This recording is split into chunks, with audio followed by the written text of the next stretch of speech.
আমি এমনিতেই বয়ান করি 1 ঘন্টা। আজকের আলোচনা তার চাইতে একটু কম হতে পারে, তাতে আবার আপনাদের লস হবে না।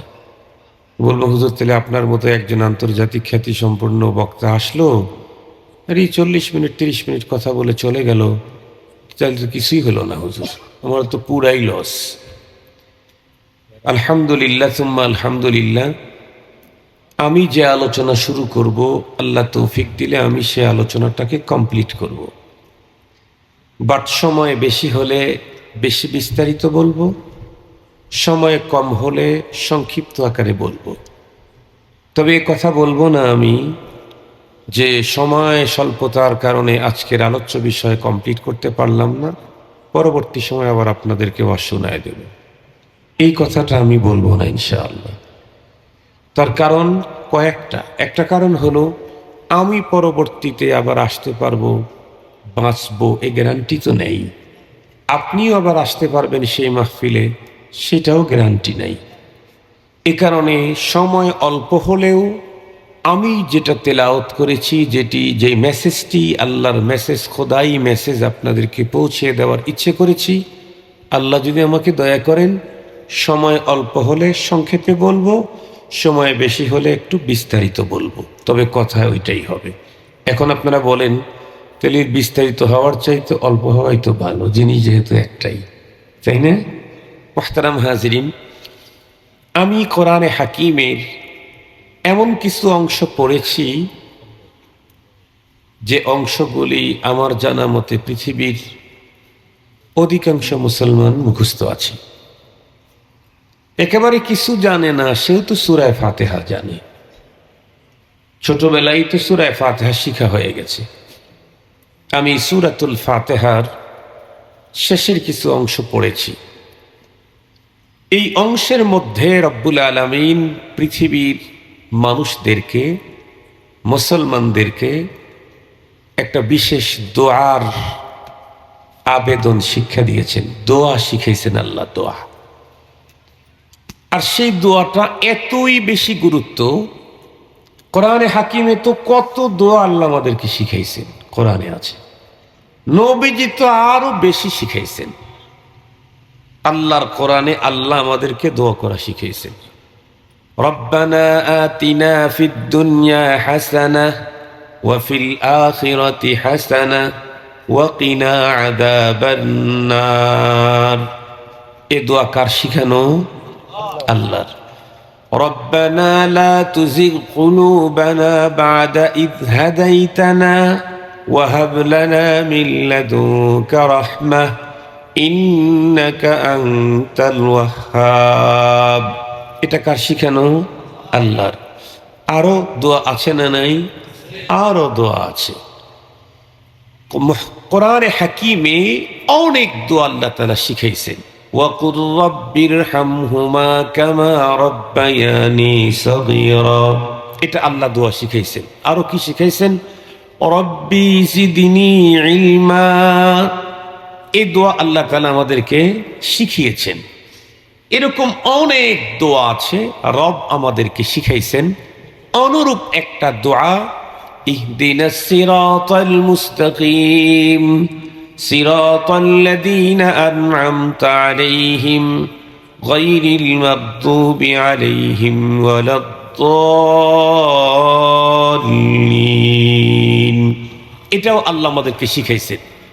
কিন্তু মজার কথা হলো, সব দোয়াগুলি কোরআনে শিখাইছেন আমাদেরকে, আর এই দোয়াটা আল্লাহ ইমানদারের, নামাজির প্রতি রাকাতে এই দোয়া নামাজির জন্য ওয়াজিব করে দিয়েছেন।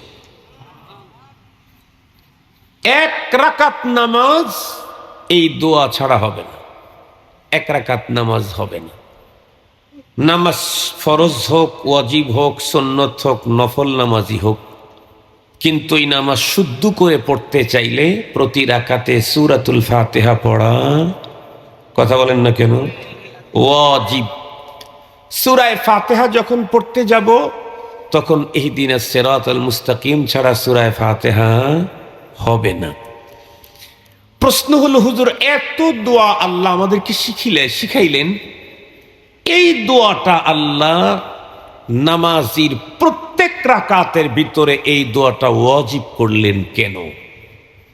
মুহতারাম হাজিরিন, খুব ভালো করে বুঝবেন, এই দোয়াটা ওয়াজিব করলেন এই কারণে, কারণ এ পৃথিবীর সমস্ত মানুষ শরীয়ত, কোরআন, নবী, রসুল যা আমরা দেখি সবগুলি আল্লাহ পাক আমাদেরকে দিয়েছেন আমরা মরণের পরে আল্লাহ পাকের জান্নাত যাতে জিতে নেই, এজন্য শরীয়ত এসেছে, এজন্য কোরআন এসেছে, এজন্য হাদিস এসেছে, এজন্য নবী এবং রসুলগণকে পাঠানো হয়েছে, পরপারের জীবনে যেন আমরা জান্নাতি হতে পারি।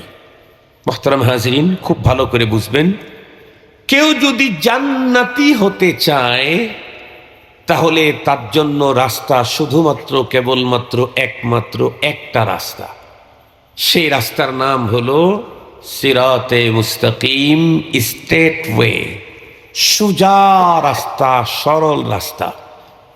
লা তারা ফিহি ইওয়াজান ওয়ালা আমাতা, সেখানে বক্রতাও নেই, উঁচু নিচুও নেই, একদম স্ট্রেট রাস্তা, সোজা। এই রাস্তায় যে চলতে পারবে সেই ব্যক্তি তার গন্তব্য জান্নাতে ঢুকতে পারবে। এর ডানে বামে অনেক রাস্তা আছে, অনেক রাস্তা আছে ডানে বামে, প্রত্যেকটা রাস্তায় গোমরাহি, পথভ্রষ্টতা, জান্নাত পর্যন্ত যাবে না। একটা মাত্র রাস্তা, যে রাস্তা দিয়ে চললে পৃথিবীর মানুষ জান্নাতে যাবে, সেই রাস্তাকেই বলা হয়েছে সিরাতে মুস্তাকিম, স্ট্রেট ওয়ে, সোজা রাস্তা। এই জন্য রব্বুল আলামিন পৃথিবীর সমস্ত মানুষের জন্য, যারা বিশেষ করে মুমিন সালাত আদায় করতে চায়, তাদের প্রত্যেক রাকাতেই এই আবেদনটা আল্লাহ তাআলা ওয়াজিব করে দিয়েছে। কেন?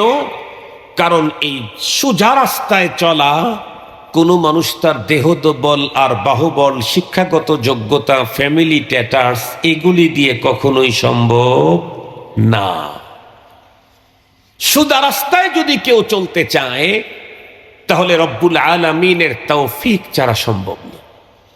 আলহামদুলিল্লাহিল্লাযী হাদানা লিহাদা ওয়া মা কুন্না লিনাহতাদিয়া লাউলা আন হাদানাল্লাহ।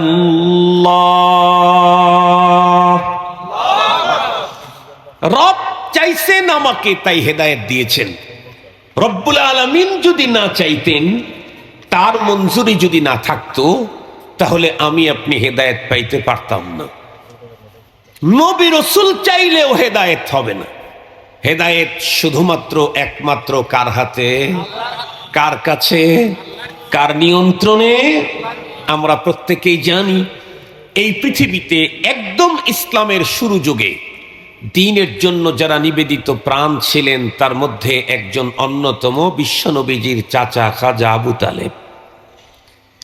খাজা আবু তালেব পয়গম্বরের চাচা, ইসলামের জন্য এমন কোরবানি করেছে, আমার আপনার মতো 10-20 লাখ মুসলমানের কোরবানি ইসলামের জন্য এক জায়গা করলেও আবু তালেবের কোরবানি বড় হবে। কেমনে? একেবারে একটা কথা বলি, হাজার কথা আছে। বিশ্বনবী সাল্লাল্লাহু আলাইহি ওয়াসাল্লাম দ্বীনের দাওয়াত যখন দেওয়া শুরু করলেন, সমস্ত মক্কার সব ধর্মের, সব গোত্রের, লুগোত্রের লোকেরা একযোগে একবারে এটার উপরে কমপ্লেইন করলো। এক পর্যায়ে খাজা আবু তালেবের কাছে এসে তারা বলল, তোমার ভাতিজাকে এই কাজ থেকে বিরত রাখো, নাইলে আমরা কোনো সিদ্ধান্ত নেব সম্মিলিত। নবী আলাইহিস সালামের চাচা তখন নবীজিকে ডেকে বললেন, মুহাম্মদ ভাতিজা, তুমি এই কাজটা বন্ধ রাখো, ইসলামের এই মিশন, এই কাজটা একটু বন্ধ রাখো, আমি তো তোমার সাথে আছি। নবী আলাইহিস সালাম তখন উত্তর করলেন, আঙ্কেল আপনি এটা কি বললেন? আমাকে তো পৃথিবীতে পাঠানোই হয়েছে হলো এই কাজের জন্য। আল্লাহর কোরআন আল্লাহ বলেন, হুয়াল্লাযী আরসালা রাসূলাহু বিল হুদা ওয়া দীনিল হক লিইয়ুযহিরাহু আলাদ দীনি কুল্লিহি ওয়ালাউ কারিহাল মুশরিকুন। ওই রব যিনি তার রাসূলকে পাঠিয়েছেন দ্বীনে হক দিয়ে। কেন? সকল দ্বীনের উপরে এই দ্বীনে হককে বিজয়ী করার জন্য। শুধু কি তাই না, আল্লাহ পাক আরো তার রাসূলকে দিয়ে বলাইছেন, কুল হাযিহি সাবিলি আদউ ইলাল্লাহি আলা বাসীরাতিন আনা ওয়া মান ইত্তাবা'নি। ওগো রাসূল, আপনি বলেন না কোন মিশন থেকে আপনি আমাকে দূরে রাখতে চান। কুল হাযিহি সাবিলি, এটাই আমার কাজ, এটাই আমার কি। আপনারা আমাকে প্রধান ওয়াইজ করে আজকে দাওয়াত দিয়ে নিয়ে আসছেন। আমি খুব সুন্দর করে সেজে গুছে এসে যদি একদম পিছনের কাতারে বসে থাকি, তাহলে কাজ হবে কি? কোথায় আসতে হবে? এখানে। এখানে এসে যদি শুধু সুন্দর চেহারা মেকআপ টেকআপ করে গেট আপ সেট আপ সব কিছু কমপ্লিট করে এসে একেবারে খুব ফাইন করে এসে ভাব নিয়ে এসে বসে থাকলাম, কোনো কথা বললাম না, তা হবে কি? কারণ আমাকে দাওয়াতই তো দেওয়া হয়েছে বক্তব্য দেওয়ার জন্য, তাই তো আমি বক্তা। কথা বলেন না কেন? যে বক্তব্য দেয় সে কি? বক্তা। যে ওয়াজ করে সে ওয়াইজ, সে ওয়াইজ। যে নসিহত করে সে নাসিহ, যে দাওয়াত দেয় সে দায়ী। আমাকে তো এই কারণেই দাওয়াত আনা হয়েছে। আল্লাহ তার রাসূলকে বললেন, আপনি বলেন কুল হাযিহি সাবিলি, এটাই আমার কাজ। আদউ ইলাল্লাহ, মানুষকে আমি আল্লাহর দিকে ডাকবো। মুহতারাম হাজিরিন, বিশ্বনবীজির চাচা তখন